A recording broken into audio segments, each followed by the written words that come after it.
درنو ملګرو السلام علیکم ورحمت الله وبرکاته. زه هیله مند یم چې تاسې په ټول روغ جوړ یې. په تېر درس کې موږ تاسې په عدد وغږېږو. نن موږ په ضمیر غږېږو.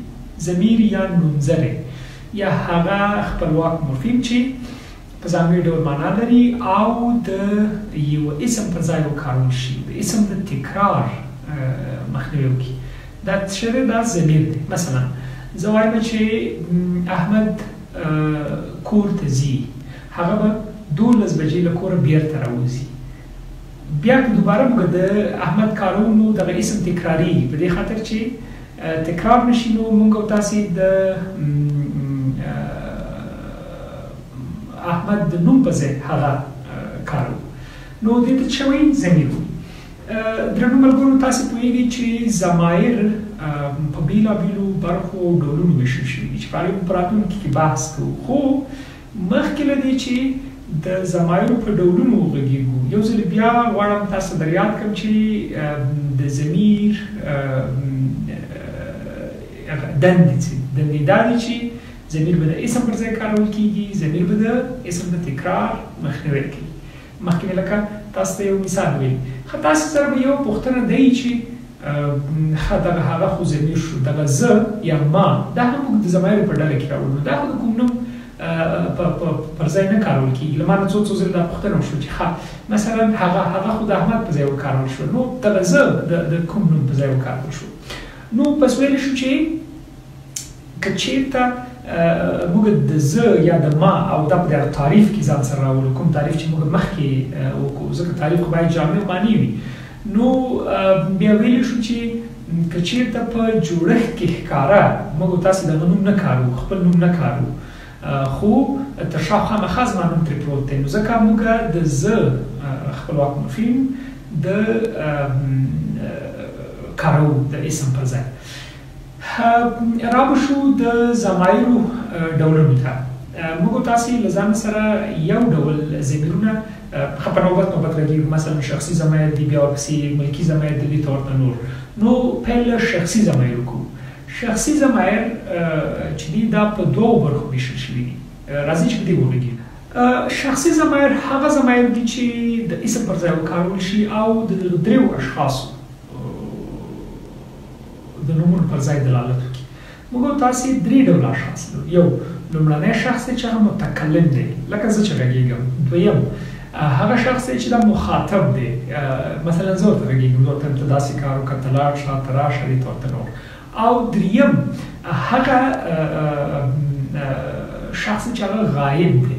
نو دغه دریو اشخاصو باندې به دلالت کوي او د دغه دریو اشخاصو د نوم د تکرار مخنیوی به کوي.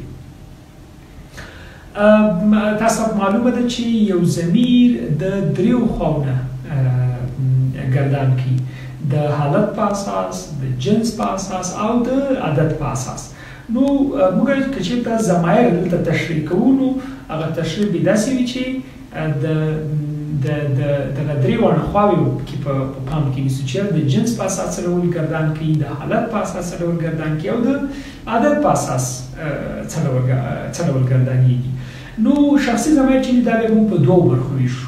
یو ته یې موږ دلته زه تاسو ته ولیکم چې غلط رانه نه شي. شخصي ضمیرونه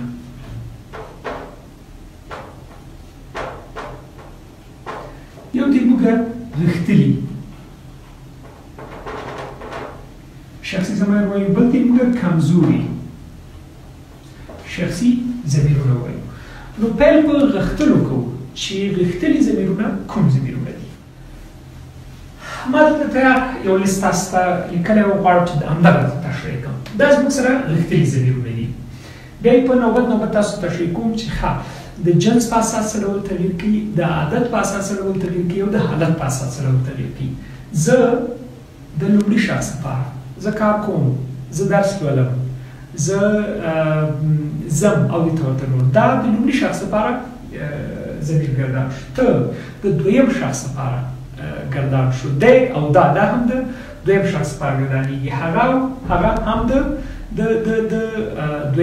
دریمو اشخاصو لپاره البته ګردانېږي او دی او دا هم د دریمو اشخاصو لپاره ګردانېږي.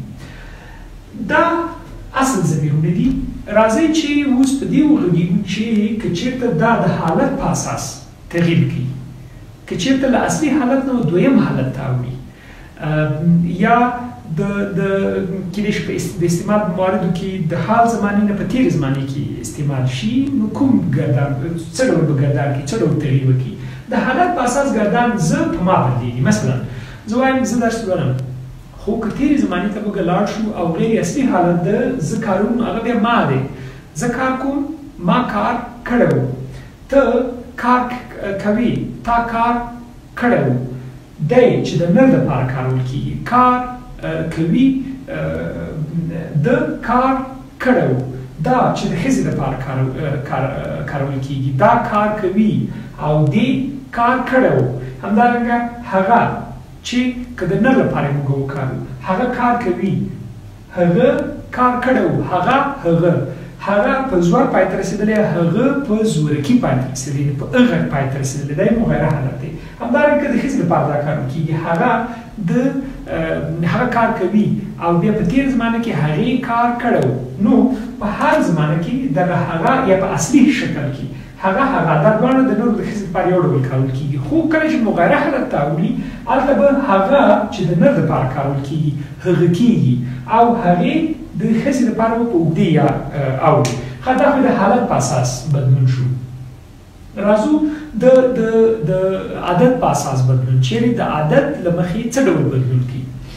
زه د اصلي شکل دی او اصلي حالت دی یا د خپلواک مفهوم اصلي بڼه زه دی، د دې جمع یا مفرد بڼه زه دی.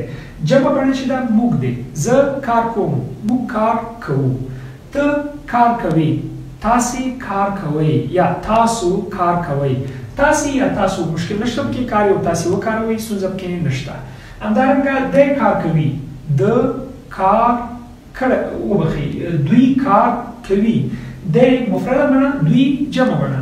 دا کار کوي که یو چېرته د ښځې دپاره زموږ هدف وي ترې، دا کار کوي، دوی کار کوي. همدارنګه د نر لپاره هغه کار کوي، هغوی کار کوي. د ښځې دپاره هغه کار کوي، هغوی کار کوي. اوس راځئ دی د عدد په اساس ګردان شو، یعنی مفرده بڼه دا شوه، جمع بڼه دا شوه، اصلي حالت دا شو، غیر اصلي حالت دا شو. تاسو زه به دلته ولیکم اصلي حالت، غیر اصلي حالت، او دا چې ده دی جمع بڼه ده، دی مفرده بڼه هم ده. نو مفرد اصلي حالت دی ده، دی غیر اصلي حالت دی او دی جمع بڼه ده. نو زه هیله مند یم چې د غښتلو ضمایرو په برخه کې ستاسې ستونزه حل شوې وي. راځو کمزورو ضمایرو ته. کمزوري شخصي ضمیرونه هغه ضمیرونه دي چې دا په ځانګړي ډول باندې بشپړه معنا انتقال نه کړي که چېرته موږ ځانګړي کارو، او دا یوې نحوي رابطې ته اړتیا لري. مثلا که زه ووایم چې می، څلور مثال ته لګېږم، می یعنې یا دی یا مو، یعنې تاسې به بشپړ مفهوم ترې وانشئ اخیستلی. کېدای شي یو څوک ډېر ځیرک او هغه شارپ فکر ولري، نو هغوی به ځینې مفاهیم ترې اخلي، خو یعنې په صرفي اصطلاح یعنې بشپړه معنا دا نه لري، یعنې هېڅ معنا نه لري په یوازې ځان باندې. نو که چېرته استعمالوو، دا یو په اصطلاح یوې نحوي اړیکې ته اړتیا لري. مثلا وایم چې کتاب می، کتاب دی، کتاب یې، دا یې مفرد بڼه ده او دا یې جمع بڼه ده. کتاب می که یوازې یم نو زه وایم چې قلم می، یعنې دا زما قلم دی، صحیح. که جمع ترې اړوم کتاب مو. همدارنګه کتاب دی که جمع بڼې ترې اړوم کتاب مو. کتاب یې د دریم شخص لپاره که جمع بڼې ترې اړوم هغه هم کتاب یې. تر دغه ځایه پورې د غښتلو او کمزورو ضمایرو درس